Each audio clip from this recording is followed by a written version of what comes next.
Our last panelist is Ms. Gina Lyles.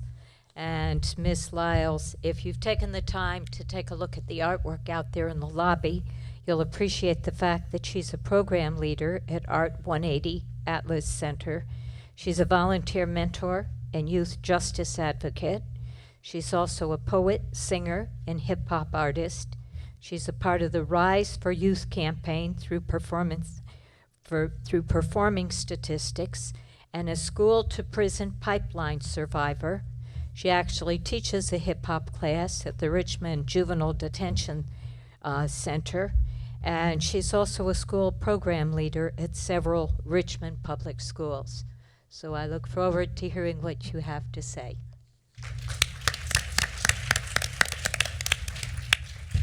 Thank you, Professor McKee. I appreciate it. I must say I am overwhelmed and honored that I'm sitting up here with all these distinguished people up here in these positions, and I am a school-to-prison pipeline survivor. Wow. This is definitely new to me. A little bit nervous, but because I am a youth justice advocate, when I'm asked to speak, it's an easy, natural thing to do because I know how it affected my life. And I'm just going to touch on a few points because we're way past my time. I just want to give you a little background about myself. My mom moved me and my sister here to Richmond, well, not here, but to Richmond when I was 5 years old.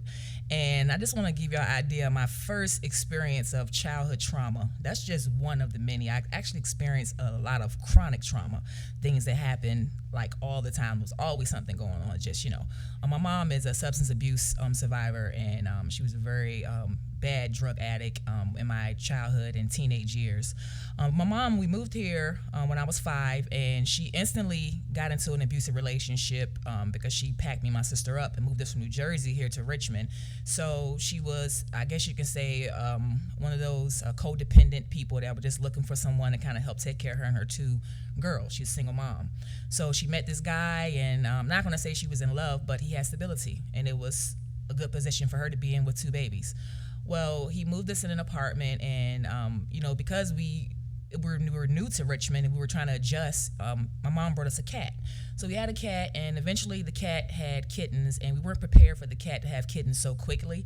It actually had kittens in the bottom of the closet in our living room. So my mom's boyfriend came home from work. He was enraged, and it was just, I was petrified because when he came, I knew that he was going to do something irrational because he had been beating my mom up the whole time they had been together. And he went into the closet. He took all of the cats, the kittens, one by one, and threw them against the wall and killed them in front of me and my sister. So that was like the actual first piece of trauma that I experienced as a child. I'm just thinking about it, just kind of gets stuck in my throat. So that was just one of the main things, that something that never actually left my mind, on top of all the other things that I experienced with my mom and her journey through her drug addiction.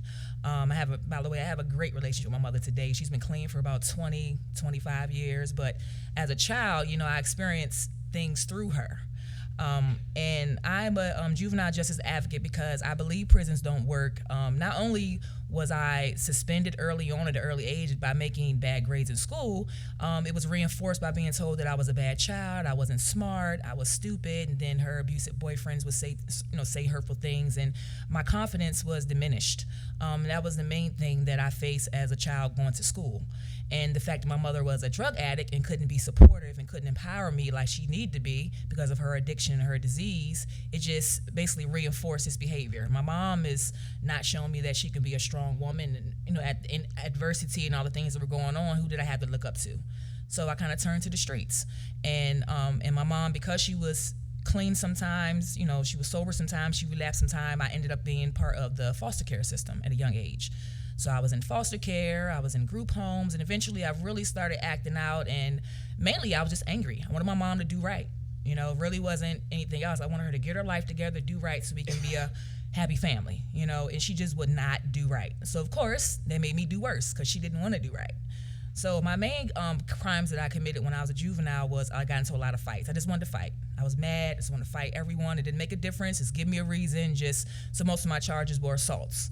And I know the judges in the Richmond City, Oliver Hill Juvenile Court, they know me by name when they see me now. Oh, that's Lyles right there.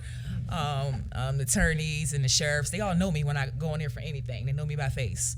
But to see me doing this work right now, y'all can imagine their faces now. It's kind of like, oh, wow, she's doing that now.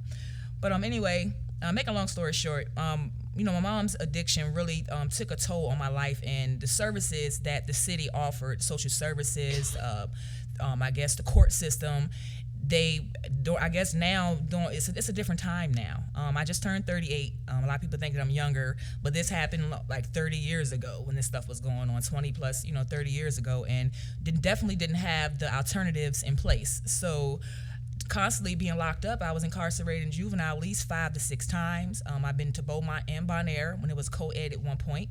And then after my mom got clean when I was 18, it was kind of like I had problems kind of adjusting to her being clean because I was so used to her not being clean and being a drug addict and being in the streets. And she wanted to all of a sudden be super mom when I turned 18 years old. So me and her were at war, at heads with each other. So there was a lot of therapy needed when I was going through these things with my mom. So eventually, at the age of 23, I got incarcerated, my first adult crime. I ended up doing 8.5 years in prison. So that's why I say prisons don't work. There was nothing done about the trauma that I faced as a child, which I didn't deserve in the first place. My mom, she didn't really know how to deal with me, and in foster homes, I was kicked out and put into different ones because folks didn't want to deal with a runaway and a kid that just wanted to fight and be, just wanted to be disobedient. So I was kind of like brushed under the rug, just overlooked, like she doesn't want to be here, so we don't care either. That was kind of the attitude, and this just reinforced the negative behavior and showed me that people didn't care, so why should I care? Working with juveniles right now in juvenile detention, and also the Performance Statistics Project we did over the summer.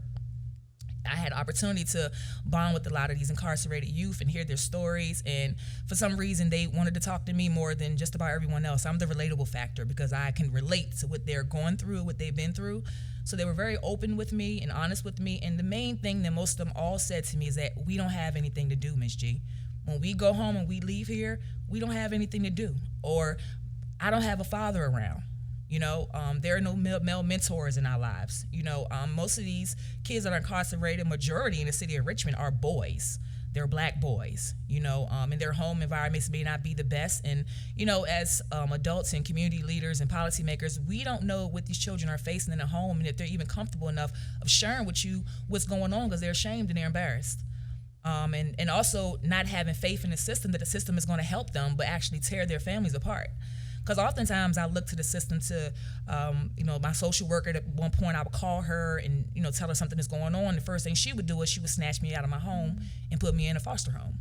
Or she would snatch me out of my home and put me in a group home instead of, all right, Gina, we got these things going on. How can I help you? I was very mature at a young age. I had to be mature, but it didn't resolve the issue. It basically tore my family apart more. So I just feel like that it should be more resources for these kids, more things that we can do. I feel like if we look at the youth as our children and not someone else's problem, then we can have more resolve. And a part of the Rise for, I don't know if you see my right here, Rise for Youth, United Families and Safe Communities. Yes, we do need to focus on having safer communities, but we also need to focus on the future by empowering our youth. These kids often have lack of self-confidence. They feel, disparity. They feel betrayed by the system. They feel betrayed by their parents. We let them down. And I think the sheriff said something about, children don't mature to like the age of 25, depending on the gender. And, I feel like that no child should be treated like an adult when they haven't had a fair chance at an education. And when you're suspending children and pulling them out of school, you take that away from them. They're not being educated. So they're going by what the streets teach them, what the music teaches them, what their peers teach them, especially if there's not an active role model in the school. So I have a lot of different takes on this and different ideas, but at the end of the day, we need to come up with alternative measures than just locking children up. Because again, once you lock a child up, it just reinforces them and gets them ready for prison. We know the prison industrial complex is a real thing. And we shouldn't be conditioning prison soldiers is what we're doing by putting children in jail.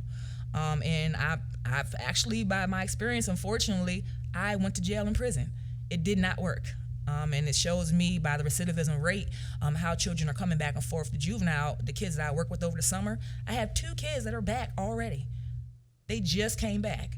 And it just hurts me to see them in there. It's just like, man, what's going on? And I kind of got an idea of what's going on at home, but, we just need to kind of redistribute that money that's being, put into incarcerating these kids and putting them into more programs for these kids. Like myself, I'm a mentor and a volunteer. And because I'm a convicted felon, I have a hard time finding jobs anywhere. Even though I'm do activist work, people still don't want to hire me. Why not redistribute in a person like myself? That do what I have passion to what I enjoy doing. This is what I love to do. So that's where the money needs to go. All these alternatives. So yeah.